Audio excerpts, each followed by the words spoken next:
last time we derived the expression for torque on a current loop because of a uniform magnetic field. If you have current going in a closed loop, some current I going in a closed loop, and you have uniform magnetic field, the field cannot exert any net force on this loop, but it can exert a torque on this current loop.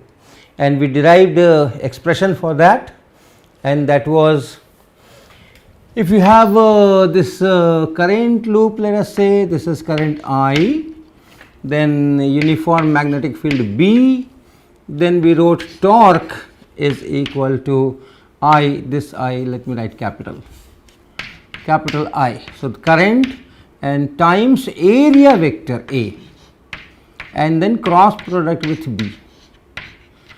What was area vector? Area vector is, if it is a plane loop for example, then you take perpendicular in the direction perpendicular to the plane of the loop, and the magnitude of this area vector is actual area of this in whatever units, length square, and the direction of A, it is perpendicular to this loop, that is okay, but which perpendicular? There are two sides.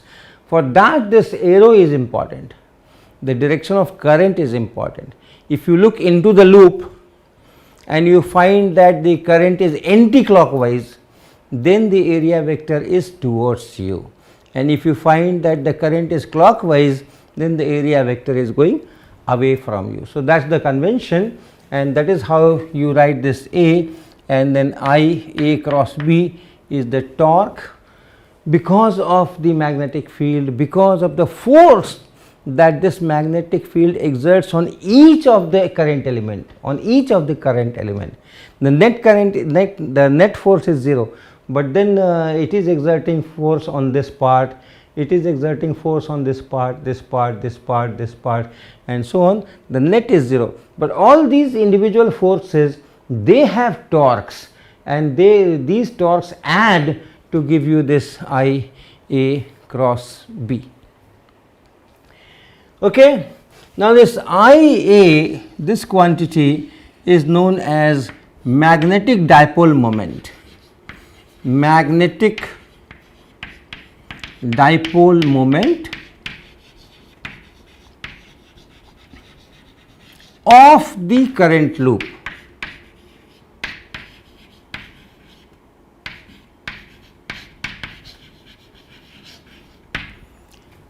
Remember electric dipole moment, if you have some charge distribution, then we define electric dipole moment, and the definition is there. We had done it in our electrostatics course, but essentially a very simple dipole can be thought of if you have two charges plus q and minus q close by. And what is close by? This separation between these two is small as compared to the distances of interest. If I am interested, what is the field here, or what is the field here, or what is the field here, compared to those distances, this should be small. This we call electric dipole, and then we define electric dipole moments, which is q times this separation d for this particular configuration, and the direction is from negative charge to positive charge this way.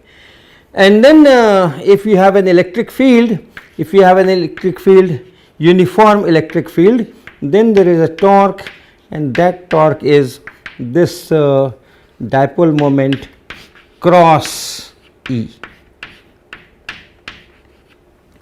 and that we can derive very easily. The force on this plus q is q times capital E, force on this minus q is minus q times capital E, and then we can write the torques and add and see that the torque comes out to be this. Now, it is a similar expression, if you write this I A as some dipole moment as it is here, we give it a name mu cross B. So, this mu is playing the same role. Torque is mu cross B, torque is P cross E. So, like this is called electric dipole moment, this is called magnetic dipole moment. So, magnetic dipole moment of a current loop is essentially the current multiplied by this area vector. So, that is how we get this. So, this is one justification why we are calling it magnetic dipole moment, although we do not have two poles.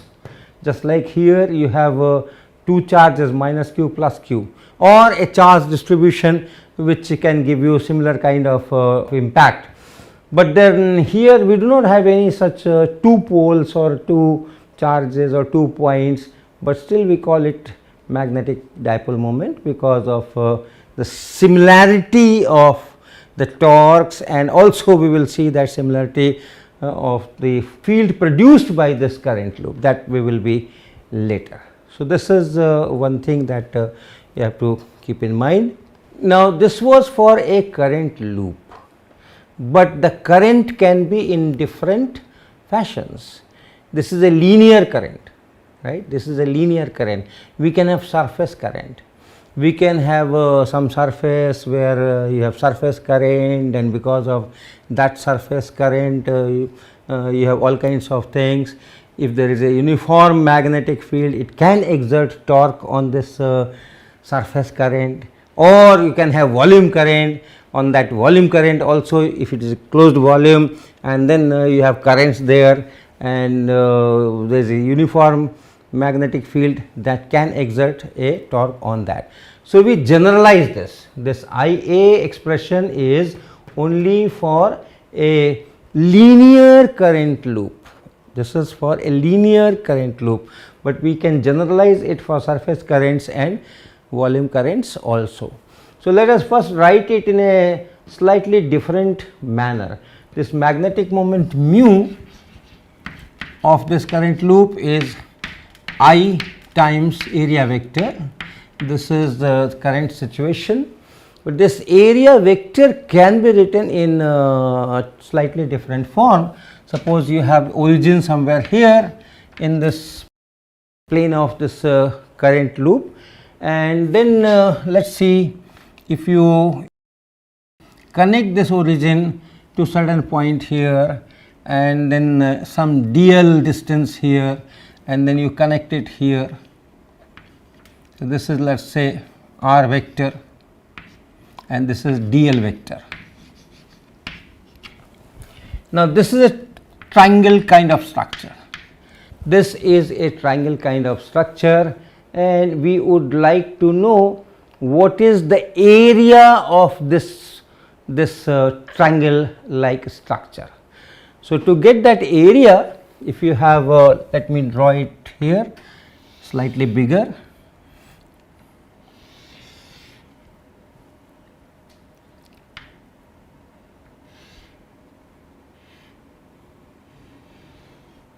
This is our dl, this is the vector r, and let us say the angle between this position vector and this dl here is theta, let us say this is theta. Now, to get the area of this, what you do? This is the base, and then for height you extend it, drop a perpendicular, draw a perpendicular and get the height. Okay. To get the area of this triangle, what will you do? Take this as a base and then see what is the height of this triangle, and for height you extend this and draw perpendicular from here. So, this height, how much is this height? If this length is r and here is the angle theta, this is 180 minus theta. So, r sin theta, right, r sin theta, sine of this angle is same as sine of this angle, right, sine of theta and sine of 180 minus theta, they are same, and therefore you have r sin theta. So, r and then sine theta of this, which is h by r. So, that will give you the height, and therefore, the area, this area dA will be equal to half into height into base, and that base is dl. The base is dl, this base is dl, and this height is r sin theta. So, half into base into height, that is this area of this triangle. Now, this you can write as half, and then this is r vector cross dl vector. Check. That is the definition. The magnitude of r vector cross dl vector is magnitude of r, magnitude of dl into sine of the angle between these two. So, that is this angle theta here. So, this is dA. Now, you can see that if you take this area and write area vector corresponding to this is in the same plane. So, the perpendicular will be the same, and therefore, you take this area dl here, or you take the dl here, or you take the dl here, you take the dl here, anywhere you take that dl, all the time that area vector is same. So, you can add to get that total area vector, you can add this plus this plus this plus this plus this plus this, and so on. So, this area vector here is will be just integration of this r cross dl, half of this integration of r cross dl. The magnitude of this whole thing, you first take the magnitude and then integrate, or you first integrate and then take the magnitude. It's same, because all these elementary area vectors are in the same direction. So, they just add up arithmetically. So, this is your A vector. A vector you can write it like this, and therefore, this expression becomes now torque is equal to I into area vector A. Area vector is half, and then integration of r cross dl, this is it, and then cross B. So, it is cross B. Remember, B is a constant vector, right? B is a constant vector. Now, this you can write as half integration, so r vector and cross ideal, take this r vector inside this and then cross B. This is the torque, and mu, in fact, I was interested in mu, not in torque. Mu is just IA, this is mu. So, mu is I times A, that means I times area, and area is half here, and integration r cross dl here, and this is equal to half here, and then r cross and I dl. You can write this expression mu is equal to IA in this fashion, and this removes the simplifying restriction that we had taken, that loop is in one single plane. Even if loop is not in one single plane, then also you can all the time write r cross dl, right? Whatever is the shape of this loop, it goes horizontally, then it rises and then come back. Everywhere you can get the dl, and then you can calculate this and get this mu. And not only that, you can have different shapes of the current loop. This expression can be generalized for other kinds of currents like surface current and volume current. Remember, we had current elements, we talked about current elements, and if it is a linear current, then we said that okay, this will be our elementary current element. If it is surface current, then it will be K and then dA. dA is area. If you have a surface on which there is a surface current, then that k is defined by taking a line on that surface and then looking how much charge is going from one side of the line to the other side per unit time, and that is how that k is defined. And then the area that you are taking, that will be multiplied with this, and k dA will be the current element there. This will be the current element there. And if it is a volume current, like a cylindrical wire, so if it is a volume current, then the current element will be just J, current density. You have a volume and then you take a surface area, some cross sectional area, and then see how much charge is going from this side to that side per unit time, and from there you define this J, the current per unit area, and this into d tau. Take a volume there. So, if it is a volume current, take a volume there, see how much is the current density J, and then J times that volume is the current element.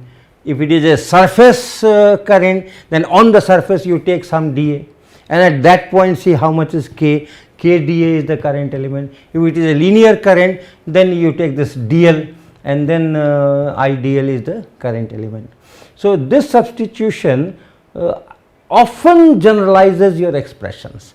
If you get the expression for a linear current, then this substitution you can use to generalize it for surface currents and volume currents.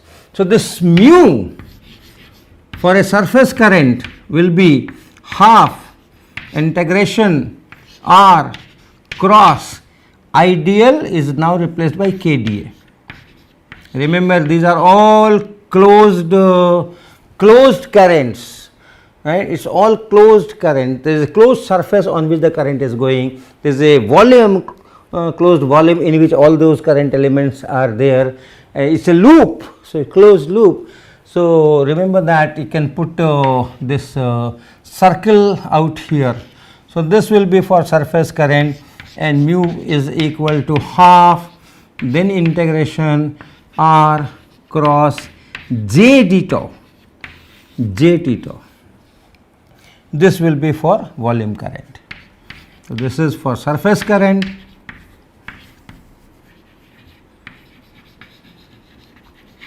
This is for volume current.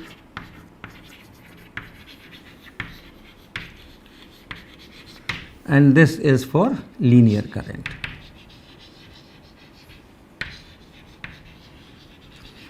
So, these are the generalized expressions for magnetic moment. These are all magnetic moment expressions. Now, another thing I would like to do today is a relation between angular momentum and magnetic dipole moment. Now, suppose you have a material, and that material has mobile charges which can move and create currents, and the mass density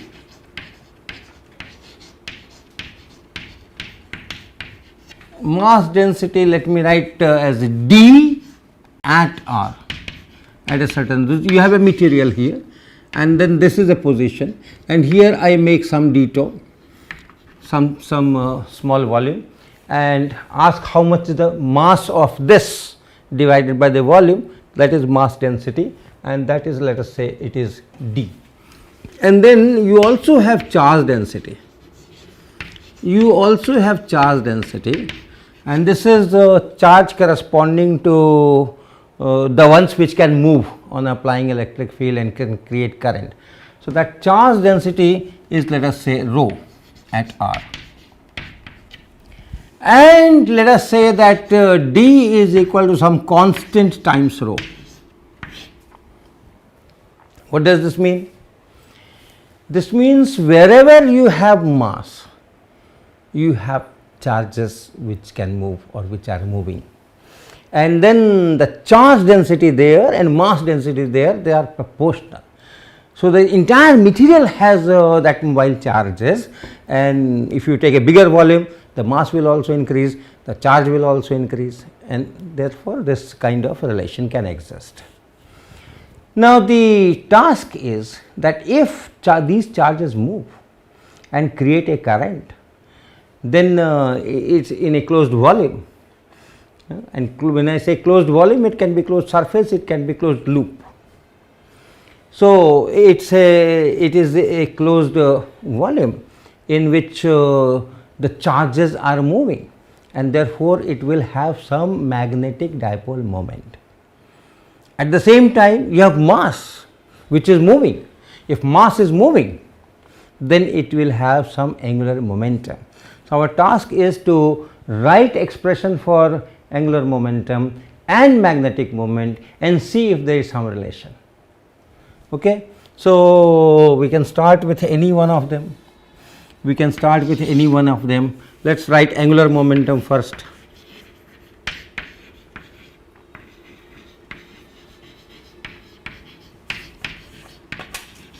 So if this is dm, if this mass is dm, and then it is moving with some velocity v, and here is the origin,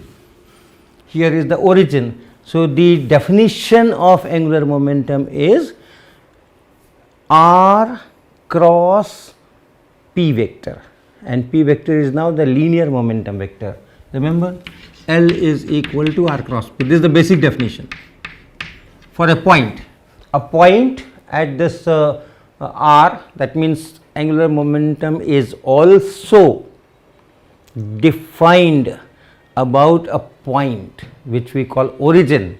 So from origin, where is that particle? So that is r vector, and this is your mass times velocity vector, linear momentum. That is how the angular momentum is defined. So if I ask about this small part here dm, right, small part here, the angular momentum will be this is r vector and cross mass is dm and v.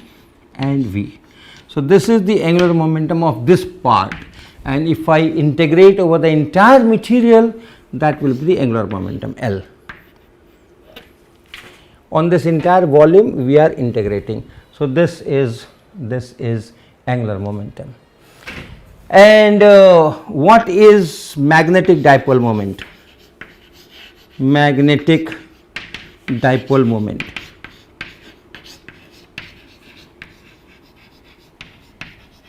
We just wrote that mu is equal to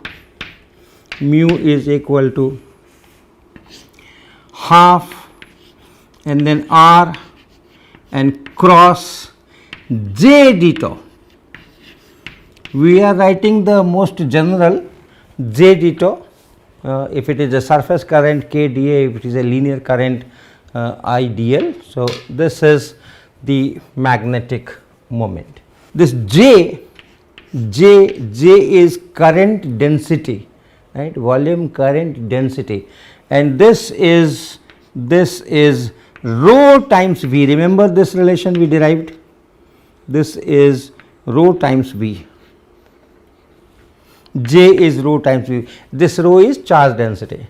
So if you have charge density and then this is moving with velocity v, that is rho times v will be the current density. So you can write this mu as half integration r cross rho, which is the charge density, and times velocity, and then this d tau,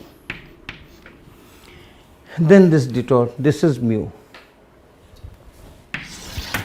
Anything common with this and this? Anything common? Here it is r cross half is there, then you have v, here you have dm, here you have rho times d tau. This dm also you can write. Okay, this dm also you can write, because we said mass density is d.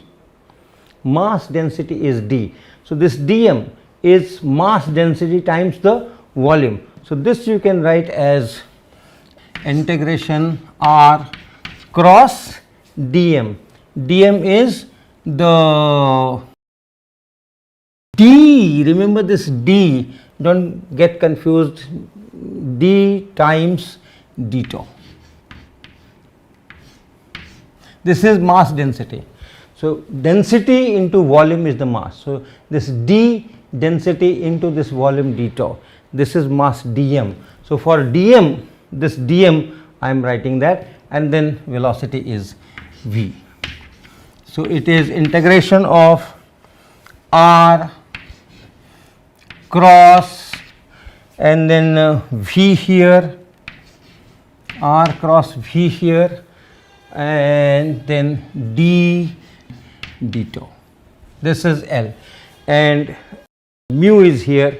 Mu is equal to, I am just copying, mu is equal to half integration and then r cross v, r cross v, and then rho d tau, rho d tau. So you can see the similarity. You can write from here integration of r cross v.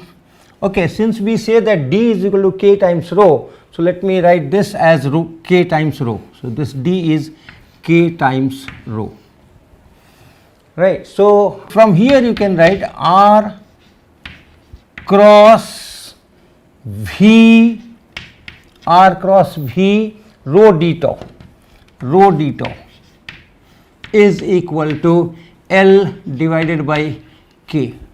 Let us see if I have written it correctly. This L and divided by k, what is left? R cross v, rho d tau, rho d tau. So this is L by k. And from here this same thing, r cross v rho d tau,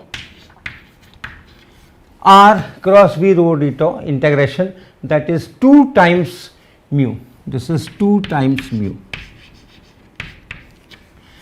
All right. So that means these are same expressions. So that means L by k is equal to mu twice of mu, twice of mu. All right. So they are proportional. L is mu is equal to, you can take this 2 here, L and divided by 2 times k. And what was k? K is the proportionality constant between this d and this rho. If you want to write how much is the total charge q, total charge q in that material, the charge which is movable, remember you can have those nuclei and ions fixed at their own positions.